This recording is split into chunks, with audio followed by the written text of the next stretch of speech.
السلام علیکم viewers, video کو آخر تک ضرور دیکھیے۔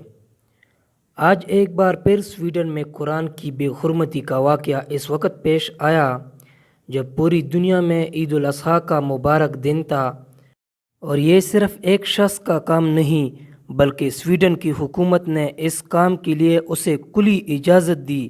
آج اگر یہ سلسلہ اسی طرح جاری رہا اور ایسی وارداتوں میں ملوث افراد کے خلاف کارروائی کر کے انہیں نشان عبرت نہ بنایا جائے تو ایسے ملعونوں کے حوصلے مزید بلند ہوتے جائیں گے اور ایسے ناپاک واقعات میں اضافہ ہوتا جائے گا۔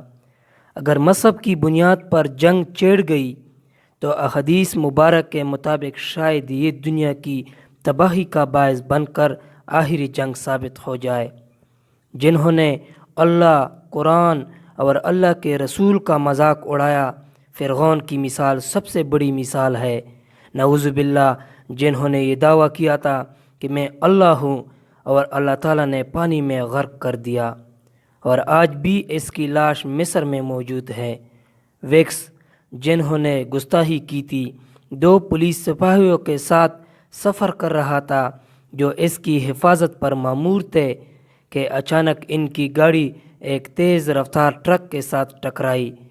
وہ ٹکر اتنی شدید تھی کہ اس سے کسی کا بچنا ناممکن تھا، لیکن دنیا نے ایک حیرت انگیز منظر اس وقت دیکھا جب گاڑی میں موجود ویکس کی موت انتہائی بری طریقے سے ہوئی اور وہ 2 پولیس والے زندہ بچ گئے۔ یہ اللہ کی طرف سے ان لوگوں کے لیے ایک کلی سبق تھی جو اللہ اور اس کے رسول کی مخالفت میں تمام حدوں سے تجاوز کرتے ہیں۔ اللہ ایسے لوگوں کو عذاب میں مبتلا کرتے ہیں جو اللہ، قرآن اور اس کی نبی کی شان میں گستاخی کرتے ہیں۔ سویڈن والے شخص کے ساتھ انشاءاللہ ایسا ہونے والا ہے، کیونکہ اللہ کے طاقت کے آگے کوئی طاقت نہیں۔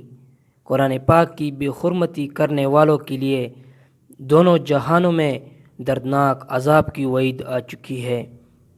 سب مسلمان پر لازم ہے کہ قرآن پاک کو جتنا ہو سکے حفظ کرے، پڑھے، سمجھے اور اس پر عمل کرے، اور بتا دے گستاخوں کو کہ یہ مٹ جانے والا کلام نہیں۔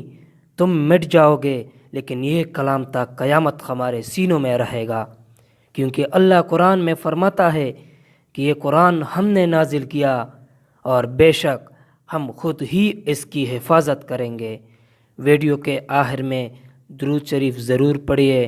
شکریہ ویورز، میں آپ کو اسی طرح مفید اور زبردست ویڈیو لاؤں گا۔